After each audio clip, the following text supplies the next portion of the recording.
Girls, कैसे हो आप सब? आई होप सब बहुत मस्त होंगे, सबकी पढ़ाई भी काफ़ी अच्छी चल रही होगी। जिसको और अच्छा बनाने के लिए आ गई हैं आपकी अपनी Khushboo ma'am, biology master teacher at Vedantu.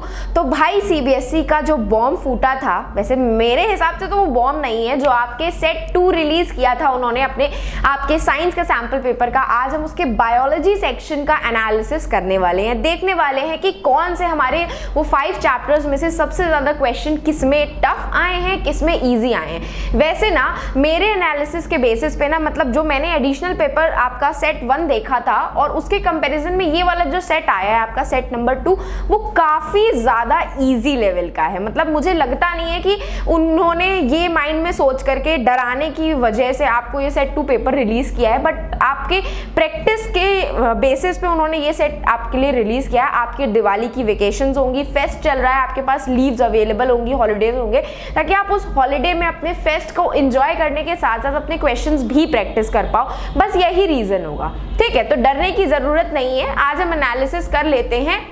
Let's begin with our session की एग्जैक्टली भाई वो हमारे सारे क्वेश्चंस के आए कैसे हैं। अगर मैं बात करूं सबसे फर्स्ट चैप्टर की, तो हमें पता है कि हमारा सबसे फर्स्ट चैप्टर क्या होता है, लाइफ प्रोसेस।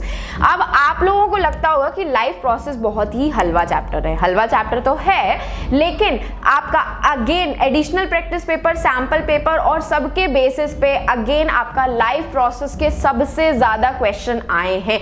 इवन आपके टोटल 10 मार्क्स के क्वेश्चन आए हुए हैं आपके सिर्फ और सिर्फ किसके, लाइफ प्रोसेस के, ठीक है? तो अगेन आपका एक 4 मार्कर का क्वेश्चन आया हुआ है लाइफ प्रोसेस के चैप्टर से, 2 मार्क्स का एक क्वेश्चन आया हुआ है और 1 मार्कर्स के आपके 3 एमसीक्यूज और एक एजर्शन रीजन का क्वेश्चन आया है। तो इससे आप एक लेवल लगा सकते हो कि हाँ, लाइफ प्रोसेस हमेशा की तरह ही सबसे इंपॉर्टेंट है और उससे ही सबसे ज्यादा मार्क्स के क्वेश्चन आने वाले हैं। इवन आपका केस बेस्ड का क्वेश्चन भी लाइफ प्रोसेस से ही आया है। 1 मार्कर का जो क्वेश्चन है आपके 1 मार्कर्स के 3 क्वेश्चन और एक एजर्शन रीजन और 2 मार्क्स का एक क्वेश्चन आया है। और का मतलब यहाँ पे है कि मतलब आपको चॉइस दी गई है 2 क्वेश्चंस के बीच में कि आपको पहला क्वेश्चन करना है कि दूसरा क्वेश्चन करना है, ठीक है? तो भाई लेवल ऑफ डिफिकल्टी यहाँ पे थी मीडियम लेवल की थी। सोल्यूशन भी करवाऊंगी, डोंट वरी। फिजिक्स का, केमिस्ट्री का, बायो का, तीनों का ही सोल्यूशन आपको 1 स्टॉप की तरह मिलेगा चैनल पे, don't worry. Control and coordination की बात करूं तो ये वाला पोर्शन इसका इजी ही था, ज्यादा क्वेश्चन नहीं पूछे गए हैं। टोटल 4 मार्क्स के क्वेश्चन आए हुए हैं आपके, जिसमें से एक 3 मार्कर का क्वेश्चन आया और एक एमसीक्यू आया। भाई 3 मार्क्स का क्वेश्चन है तो कहीं ना कहीं वो थोड़ा सा जनरल क्वेश्चन भी होगा, क्योंकि मेन सीबीएसई बोर्ड का कॉम्पिटेंसी पे फोकस ज्यादा था। तो जब वो 3 मार्कर्स के या 2 मार्कर्स के क्वेश्चन आपको देते हैं ना, तो वो कॉम्पिटेंसी बेस्ड पे ज्यादा फोकस करते हैं, ठीक है? और आपके 1 मार्कर का एमसीक्यू आया है और मतलब जितना मैंने क्वेश्चन पेपर चेक किया था, जितने क्वेश्चंस को मैंने एनालिसिस किया, वो सब क्वेश्चन डायरेक्ट तो नहीं थे, लेकिन हाँ कंसेप्ट बेस्ड थे। अगर आपको रीजन पता है तो आप अपने स्टेटमेंट को जस्टिफाई कर सकते हो। वो जस्टिफाई योर स्टेटमेंट के टाइप वाले क्वेश्चंस थे, जिसमें आपको थ्योरी पता होती है, कंसेप्ट पता होता है, तो आप उस स्टेटमेंट को जस्टिफाई भी कर सकते हो। तो भाई कंट्रोल एंड कोऑर्डिनेशन की जो डिफिकल्टी लेवल थी वो तो ईजी थी। उसके बाद अगर नेक्स्ट चैप्टर की बात करूं, जो कि है आपका हाउ डू ऑर्गेनिज्म रिप्रोड्यूस।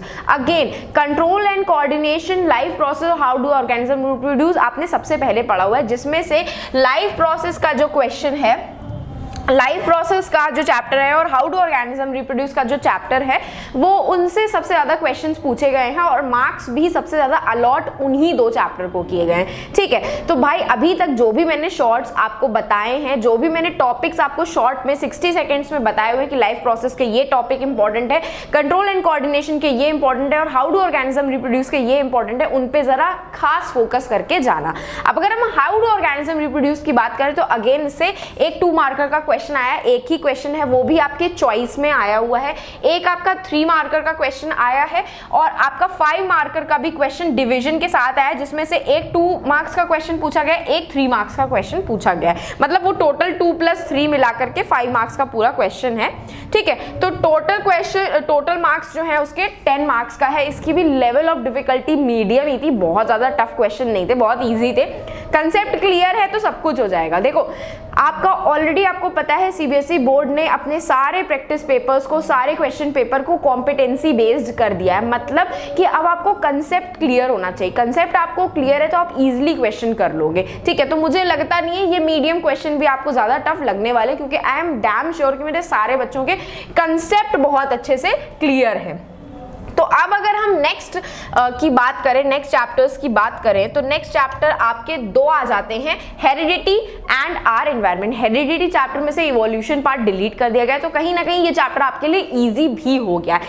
लेकिन मैंने जो क्वेश्चंस चेक किए थे वो थोड़े से ना आपके F1 और F2 जनरेशन के क्रॉस पे सबसे ज्यादा बेस्ड थे। मतलब वो मोनो हाइब्रिड और डाई हाइब्रिड क्रॉस को बनाने के लिए तो वो जरूर पूछेगा कि F1 जनरेशन में प्रोजनी का रेशियो कितना था, F1 जनरेशन में किस टाइप के प्लांट्स आपको मिलेंगे, F2 जनरेशन में डाई हाइब्रिड क्रॉस का फिनोटिपिक रेशियो क्या था, या F2 जनरेशन में आपको किस तरीके के न्यू कॉम्बिनेशन मिले थे। तो भाई मेक श्योर करके जाना कि मोनो हाइब्रिड और डाई हाइब्रिड क्रॉस को आप बहुत अच्छे से पढ़ के जाओ।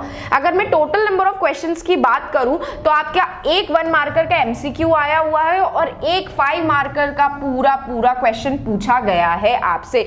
तो टोटल यहाँ पे 5 + 1 6 मार्क्स का, ये गलत लिख गया है, 6 मार्क्स का क्वेश्चन पूछा गया है आपसे, ठीक है। तो 5 + 1 6 हो गया। एक MCQ आया है इसी चैप्टर से और एक 5 मार्कर का क्वेश्चन आया है, ठीक है। तो और इसकी लेवल ऑफ डिफिकल्टी भी इजी थी, जिसमें से आपका डायरेक्ट क्वेश्चन पूछा गया कि F2 जनरेशन का फिनोटिपिक रेशियो क्या होगा, या F2 जनरेशन का आपको पनेट स्क्वायर ड्रॉ करके दिखाना पड़ेगा उनको, ठीक है। नेक्स्ट अगर मैं आर एनवायरनमेंट चैप्टर की बात करूं तो अगेन ये 5 मार्कर का 5 मार्क्स का क्वेश्चन पूछा गया। मैं हमेशा से आपको बताती हूँ कि आर एनवायरनमेंट का जो चैप्टर है उसमें से पूरे 5 नंबर का क्वेश्चन आता है, ठीक है।